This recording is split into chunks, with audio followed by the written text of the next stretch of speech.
Welcome, everyone, to the Thursday edition of Fair Territory. I'm Ken Rosenthal here with Scott Braun in for Alana Rizzo. Now, back when Clarence Clements was alive, a member of the E Street Band, Bruce Springsteen used to introduce him by calling him King of the World, Master of the Universe. He'd go on and on. I'm going to introduce Scott today as the Emperor of the Foul Territory Empire. Scott, welcome. Wow. I'm in AJ Pierzynski's seat right now. I'll be in the other one for foul territory later, Ken, but I appreciate that. For me, I try to stay humble, but I'll make sure that AJ knows what you just said. I'll make sure he Please knows. do.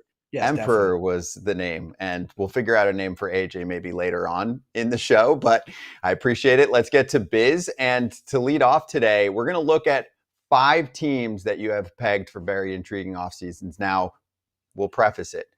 Every team is interesting, and we will cover them throughout the offseason. But for today's purposes, let's pick 5. And the first one you want to hit is? The defending World Series champion, two-time defending World Series champion, Los Angeles Dodgers. And here's why.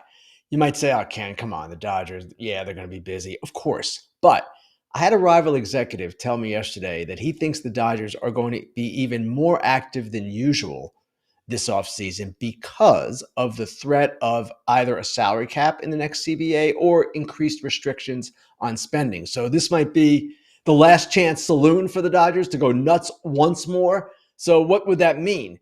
Well, they definitely would like to address their outfield, and you've seen them linked already to Kyle Tucker.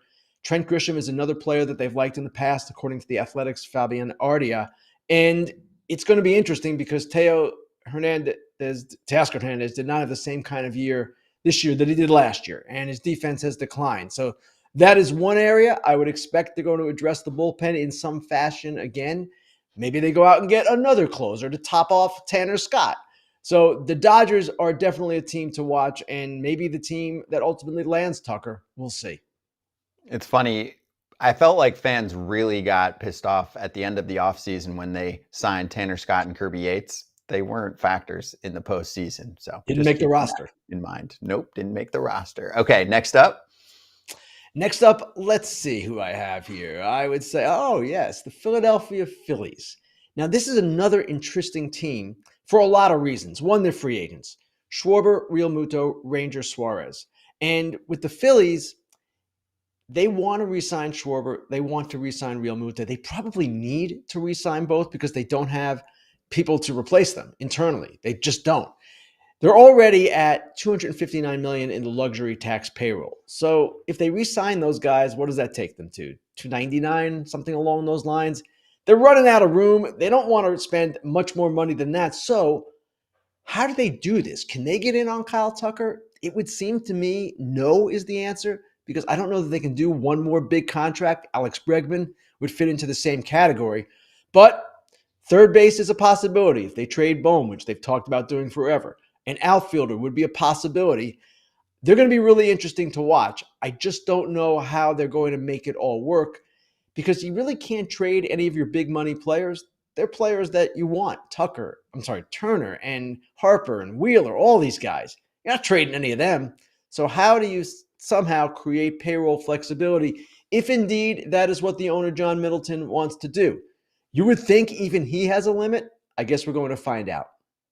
Yeah, and the past 2 postseasons have not worked out well for Philly despite winning the division. You always think, does an owner suddenly go, you know what, I want to switch things up? Not in terms of spending less, but just trying to get a different roster on the table coming into this season. Okay, next up.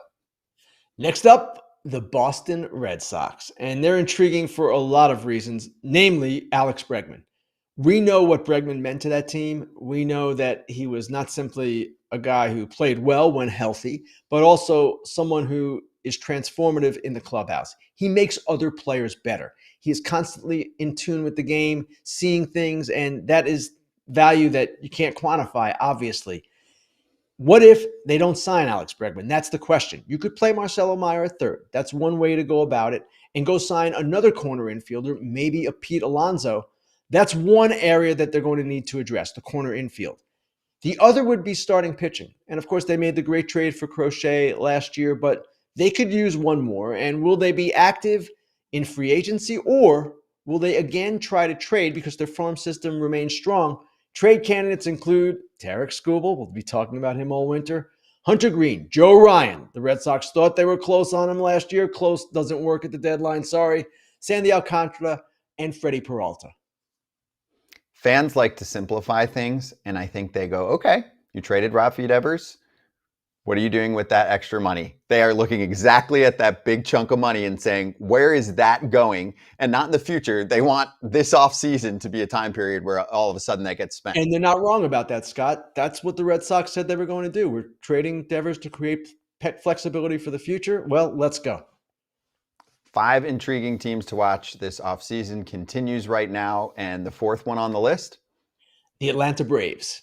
And the Atlanta Braves are particularly interesting, not just because they named Walt Weiss their new manager, but because their chairman on an earnings call yesterday, remember the Braves are the only American publicly traded company in Major League Baseball, so we know what their earnings are. They are public and they have to be released.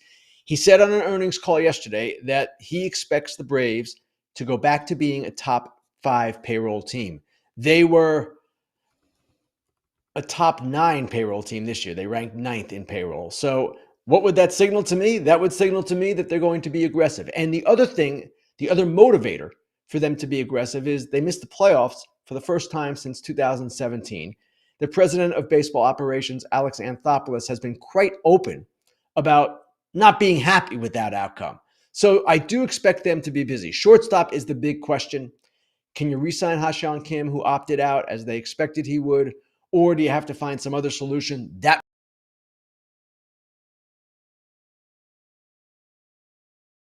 Lopez coming off the shoulder surgery, Hurston Waldrep, great finish to the season. But could they use one more? Sure they could. Yeah, Braves fans have high expectations. We also talked about the Walt Weiss hiring for the team, keeping it internal. We actually covered that on Foul Territory during Ken's appearance. So if you want to check that out, go for it. It's in Wednesday's edition of the show. And last but not least, intriguing team to follow here. This team doesn't have a manager right now, the San Diego Padres, but that's not their big question.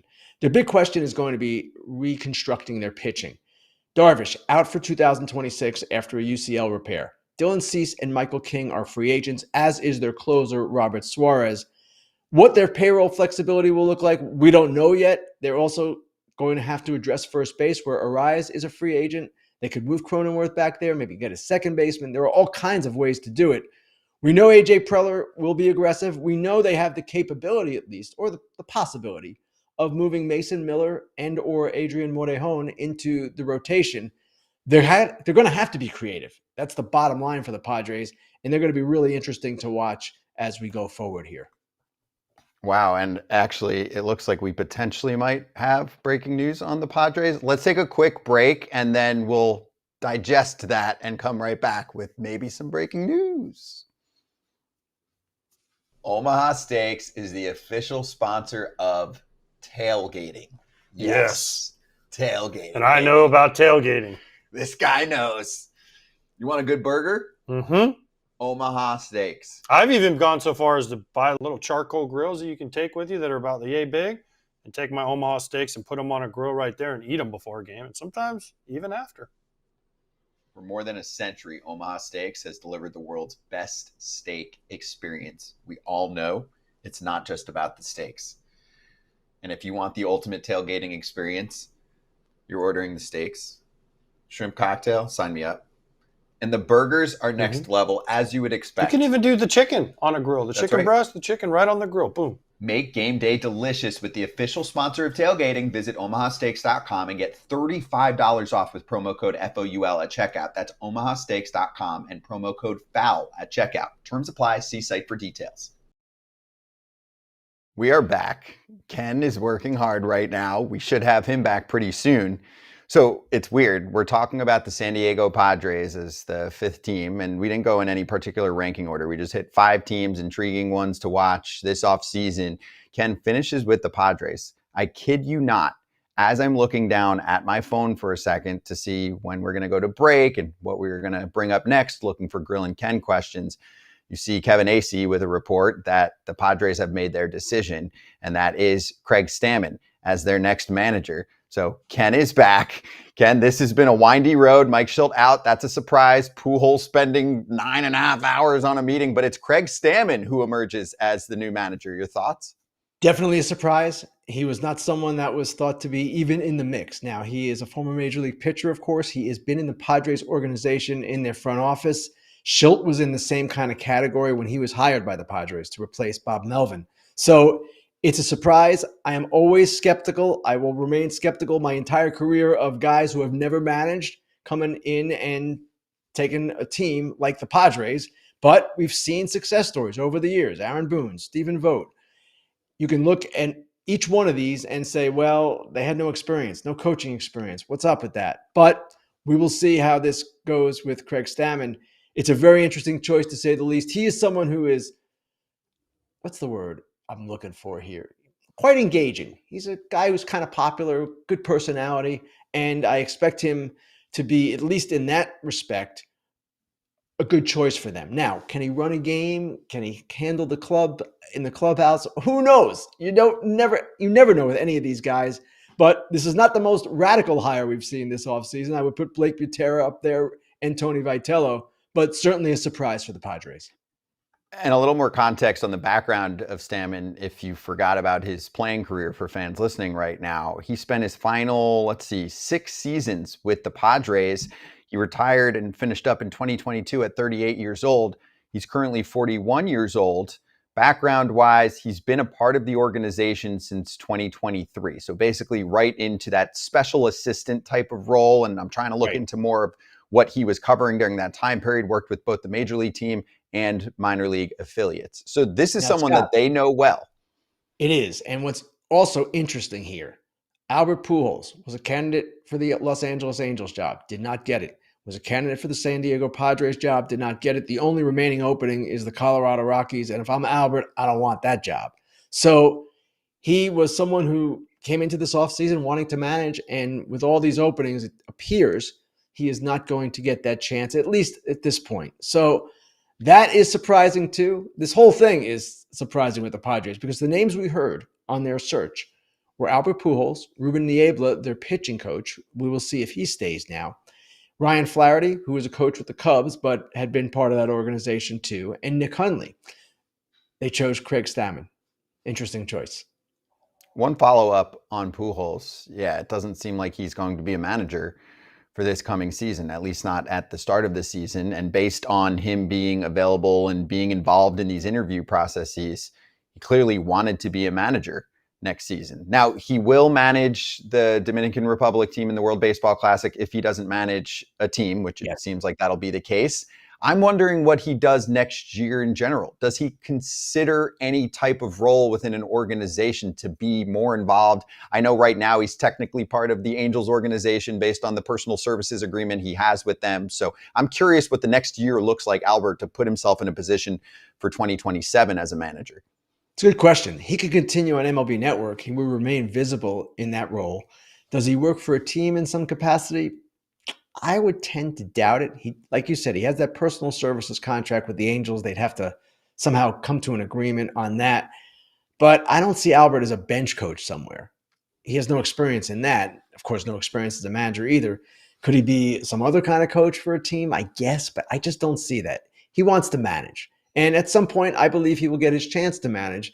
It's just an interesting scenario with him because historically, Hall of Fame type players, great players, do not make good managers. Ted Williams, Frank Robinson was a pretty good manager at times, but it's hard for them. It's hard for them because their expectations are up here, and sometimes the players that they have cannot meet those expectations. Oftentimes they cannot. So it's a challenge.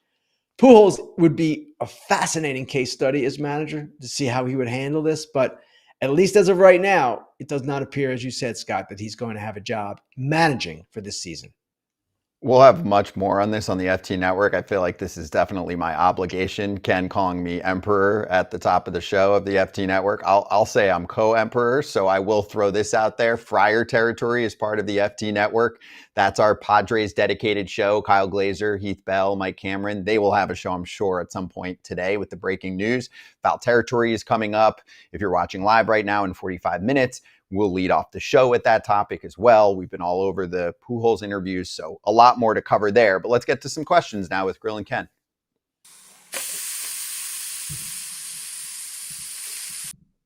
I'm told we have a Mike Trout question to start, and there was a great article about Trout in The Athletic written by your colleague Brittany Giroli this week. So here's Maverick. Is there a world where the Angels trade Mike Trout to the Dodgers? He deserves so much better, but he chose his path. Well, I would encourage everyone to read Britt's article because it was really good on Trout, a really good look at where he is now in his career. Now, two things about a trade with Trout. Got a ton of money left, and he's not the player he once was. And beyond that, the most important thing to remember, he has not given any indication, zero indication, that he wants to be traded. Now, there might come a point where he gets there, but that point might have passed where it's going to get the Angels a good return and where they might decide it's in their best interest. Obviously, they would love to get rid of the money if they could, if Trout wanted to go, and they'd love to get a return for him, but it's not going to be so easy when you have a player who is in obvious decline. So I don't see the Dodgers going there. If anything, they need to get a younger hitter. Their position player group is aging. I wrote about this during the World Series. It's not that they're unproductive. They're still really good players, but they're going downward a little bit. So a Tucker, who will be 29 next season, would make a lot of sense for them. That would be the direction I would see them going, more than an older veteran. One other note for Maverick. Even if you do think he gets traded at some point, the chance that he gets traded from the Angels to the Dodgers is not high. There are still humans involved. Exactly. I would say close to zero. The only chance would be if the team gets sold. Artie Moreno is not going to sell him, to the team that makes their franchise look bad. Let's be real. So I would cross that team off the list just for that alone. Okay, what's next? Let's get a question in here on the reliever market. Bernie asks, how do you see the relief pitcher market shaking out, and how would you rank the top closers that are available? This is interesting because obviously closers, relievers in general are always in demand, and we've got some good ones out there. Edwin Diaz is one, Devin Williams is another one, Ryan Helsley a third. Helsley, let's start with him. He had that situation with the Mets where he was tipping for about 3 weeks. Teams still love his metrics, love his pitch shapes, all that kind of thing. I expect he's going to do okay. It might only be 1 year, but maybe it gets to 3 years if there's enough competition at the 1 year level. Devin Williams is kind of in a similar category in that teams still regard his stuff and what he does analytically maybe better than his performance in 2025, which wasn't bad. He had some down periods, but he also had some really high periods as well. And then Edwin Diaz is probably the best of this bunch. I would rank him first. And he's a guy who's coming off a great year with the Mets and has proven he can do this job time and time again. So I do expect the market to be good. And I expect all these guys, even Helsley, to get good deals. I'll throw two other names out there. Luke Weaver, I'm a fan of. I think he can close. Yes. And Robert Suarez opting out becomes a free agent. Yes, I forgot to mention him. He's obviously in that category too. I would put him probably behind Diaz and maybe right about even with Williams. I'm not sure exactly. I'd have to look at it statistically, analytically, and all that. But he too will do well. And yes, Luke Weaver is a guy that I would imagine some team would want as a closer. So yeah, all those guys, Scott, are going to be interesting names to follow. Yeah, good question and good names. It's a good list for this offseason relief pitcher-wise. Let's get one more in there before we hit another break. Here's Jay. This offseason seems a lot lighter on talent than last year, yet a lot of the dollar figures being thrown around are similar. Does this make sense? And I'll just throw this out there. I know Tim Britton puts out his list, and he just did, of free agents and the money that he thinks they're going to command. Kyle Tucker's going to get a lot of money. The other one that stood out, I think he had 12-4 something for Bo Bichette, which was in a similar range to Kyle Tucker. So those are big dollar figures. The question is good because there's no Soto in this year's market. There's no Ohtani in this year's market. There's no Yamamoto in this year's market, though there are several players from Asia coming who are going to get a lot of attention. The pitcher Imai, perhaps foremost among them. I don't see numbers being thrown around like Soto or Ohtani. Tucker has been a guy we've all thought could be 400 to 500 million. He's coming off 2 years where he didn't play the entire season. He had kind of these nagging injuries. I wonder if that depresses his value some. And I wonder if teams see him in quite the same light. Do I expect it to get to 400 with him? Yeah, I do. I expect him to be that kind of guy. But it is a lesser market in terms of monster names. But you're going to see trades. You're going to see free agents sign. I'm sure we're going to see some things. I say this every year, and I say it at every deadline, that will make our heads spin. That's the beauty of the offseason, and it's the beauty of the deadline. So while it doesn't look as attractive, I expect it to be newsworthy. I expect it to be fun, as it always is. Great questions. We're here live every Thursday for Grillin Ken questions. Of course, Mondays is live as well, and we try and get to things there. That's Ken solo. Okay, coming up next, Dude and Dork of the Week, and I'm just going to preface this before we hit the break. I've actually never participated. I've done this show maybe 3 or 4 times over the last couple of years, but I always leave early to go host Foul Territory. We're a little earlier with the show today, so I'm excited, and we'll be right back. BetMGM account holders, today, how about an any sport parlay boost token? You can score a bigger payout if your wager with that token hits. Tokens can be used on parlays and on same-game parlays. Gambling problem or concern? There's help. Call 1-800-GAMBLER. Hey, when you get a chance, subscribe to Foul Territory on YouTube. We are getting very close to 300,000 subscribers on the channel and love all of them. So we'd love you to join us on that channel as we break down everything going on across the sport. It is baseball the way it should be covered at Foul Territory. Give us a sub. Dude.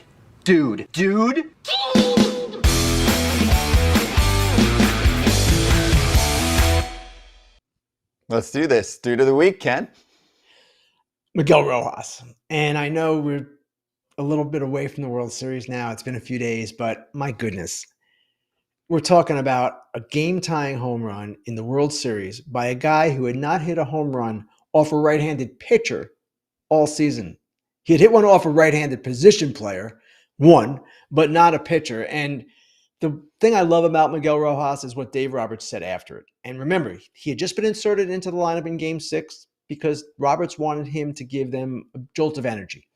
And Roberts said, the game honors those who honor the game. And what he meant by that is that Miguel Rojas is one of the great teammates, one of the great workers, just a guy that you want on your team. He's the one who helped teach Mookie Betts or relearn shortstop Mookie Betts. And that was after losing his job. So it was cool to see him have that moment. It was shocking. Go back and look at the video, look at Dave Roberts' face. And for me, he's the Dude of the Week.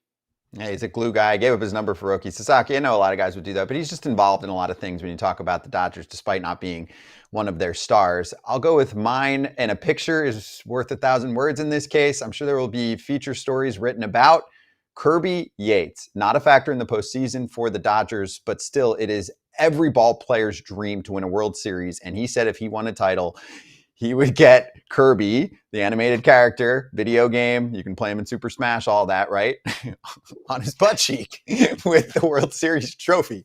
So it's Kirby with that piece of metal, and it's awesome. I love a man of his word. We got the story from Kike Hernandez, who kind of caught it live on one of his Instagram stories. So there it is. If you're listening to us right now, you can find it. And I think we did a nice job with our production team of just showing you like the exact tattoo and not stretching it out. So good job, Kirby. Very nice job. Yes. Let's hit Dork.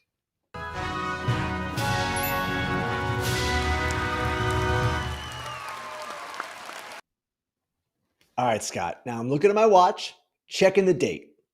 The date is November 6th. The GM meetings start November 10th. The Colorado Rockies do not have a GM. Now, I presume they will have one in time for the meetings, but my goodness, they're already over a month late. The Nationals fired their GM at midseason, Mike Rizzo, and then hired Paul Taboni in late September. Why? So he could get a head start in the offseason, staffing, all of the things that need to be taken care of before you even get into player acquisition. The Rockies? We're still waiting. Dorks of the Week. It sounded like they had 2 finalists that weren't interested. We'll get more on that, I'd say, at some point. That's not a good sign either, not liking the conversations they were having. Okay, my first ever Dork of the Week that I'm going to hand out is to Jim Murray. He is a player agent who is in trouble for, I like the movie The Departed a lot, being the rat, the mole for Major League Baseball. It is an incredible story. I think that it hasn't gotten enough attention yet because it came out during the World Series. Evan Drellick wrote it. He broke it. It's called Inside the Text Messages of the Agent Who Became a Mole for Rob Manfred and MLB. When you read that title, you're like, is this a sensationalized title? It is not.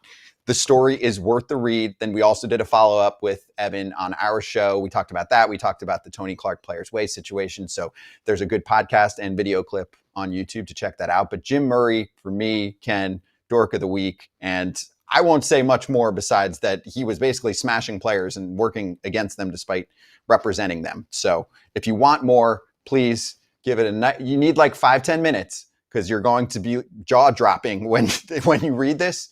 It is worth it. And then that's it, right? We're on our way out here. I'll sign us off. Okay, so Foul Territory is coming up next, live at 1 o'clock Eastern. Patrick Mooney, Ken's colleague over at The Athletic and also one of the hosts of Northside Territory, will be on there. Blake Mitchell, who's a super prospect with the Royals, and P.T. Tierney, who is part of the MLB Fan Council, and we'll ask him about how that works. That should get interesting. Ken, great to do this with you, and I enjoyed my Dude and Dork of the Week experience for the first time. Thank you. Well, Scott, thank you. Emperor of the Foul Territory Empire. You'll see Ken on Monday on Fair.